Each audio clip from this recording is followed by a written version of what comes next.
سب سے پہلی اور بنیادی بات یہ ذہن میں رکھنی ہے، اصول شروع ہونے سے پہلے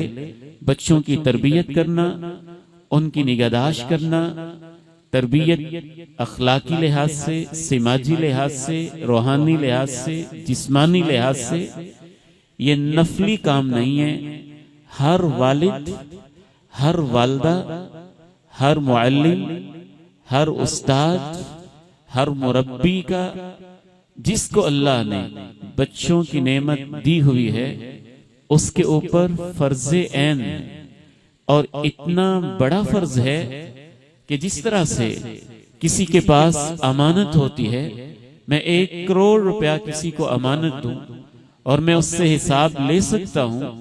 کہ آپ نے 1 کروڑ روپیہ کہاں لگایا ہے۔ بچے تو دل کے ٹکڑے ہوتے ہیں، جگر کے گوشے ہوتے ہیں، کروڑ اور ارب کیا، دنیا بھر بھی ایک بچے کی قیمت ادا نہیں کر سکتی ہے۔ میرے اور آپ کے اوپر یہ اتنی بڑی امانت ہو جاتی ہے ماں باپ بننے کے بعد کہ براہ راست اللہ کی عدالت میں سوال ہونا ہے۔ میں نے تجھے ہیرے جیسا بیٹا دیا تھا اور میں نے تجھے اتنی عظیم پوٹینشل رکھنے والی ایک بیٹی سے نوازا تھا، اے میرے بندے، میں تیرا رب تجھ سے سوال کرتا ہوں،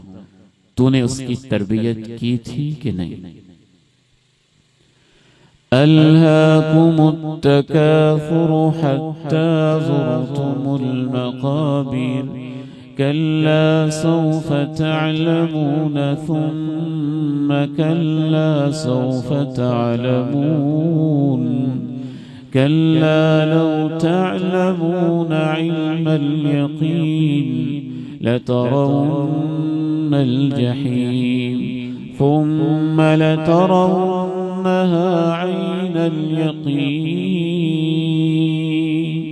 ثم لتسألن يومئذ عن النعيم۔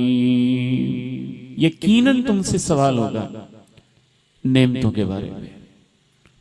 اور آج سے بڑی نعمت دنیا میں کوئی نہیں ہے۔ رسول اللہ صلی اللہ علیہ وسلم ارشاد فرماتے ہیں، کلکم راع وکلکم مسئول عن رعیتہ، تم سب کے سب کسی نہ کسی ذمہ داری کو اٹھاتے ہو اور تم سب سے اپنی اپنی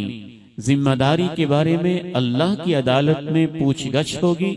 پھر آپ نے تفصیل کے ساتھ بیان کیا اور اس میں آپ نے یہ بھی الفاظ استعمال کیے، الرجل راع علی اہلہ وہو مسئول عنہم،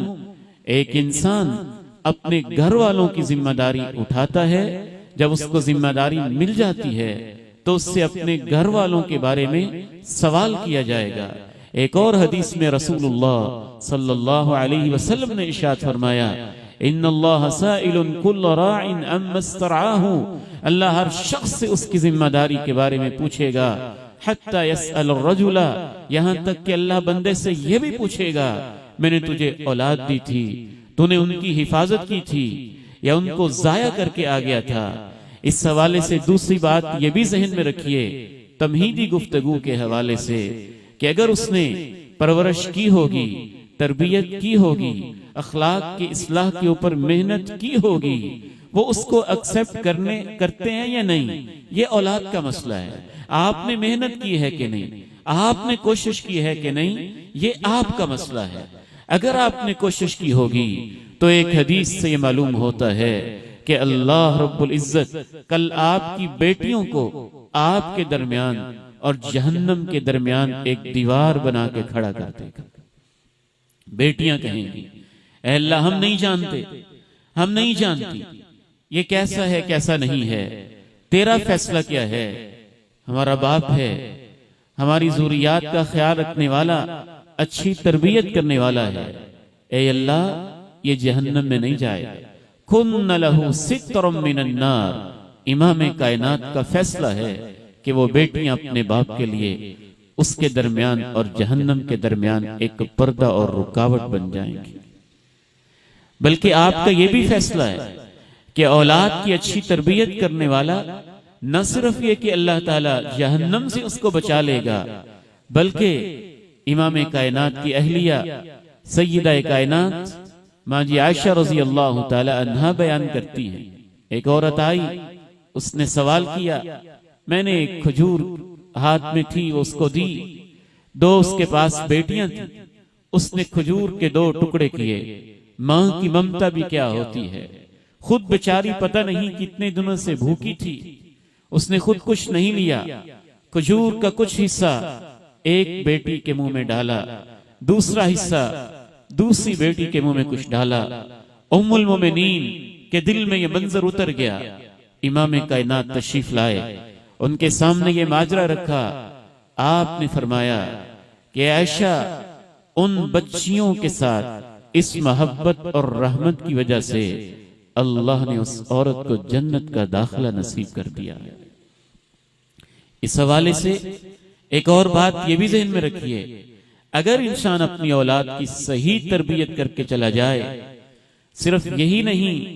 کہ اس کی ذمہ داری پوری ہو جاتی ہے۔ سیدنا ابو ہریرہ رضی اللہ تعالی عنہ کہتے ہیں، انسان قبر میں لیٹا ہوتا ہے، اس کے درجے کو بلند کر دیا جاتا ہے، وہ پوچھتا ہے اللہ میں یہاں منو مٹی کے نیچے ہوں، میری نمازیں ختم ہیں، میرے روزوں کا سلسلہ بند ہے، میرا نامہ اعمال بھی بند ہے، صحیفہ تو لپیٹ دیا گیا ہے، اب یہ کہاں سے دن بدن میرے گریڈ اوپر ہو رہے ہیں اور درجے بلند ہو رہے ہیں۔ سیدنا ابو ہریرہ رضی اللہ تعالی عنہ الادب المفرد میں بیان کرتے ہیں کہ اسے کہا جاتا ہے بدعوت ولدک لکا، جو تو اولاد نیکی کی راہوں پہ لگا کے آیا تھا، آج تیرے لیے جیسے جیسے وہ دعا کر رہی ہے تیرے درجے بلند ہوتے جا رہے ہیں۔ یہ صدقہ جاریہ ہوتی ہے، باقی اعمال ختم ہو جاتے ہیں اور یہ سلسلہ جاری رہتا ہے۔ ظاہر ہے اگر نیکی کی راہ پہ لگا کے گیا پھر بھی جاری رہتا ہے، برے راستے پہ لگا کے چلا گیا فکر کی ہی نہیں تو بھی جاری رہے، تو بھی خطرناک سلسلہ ہے۔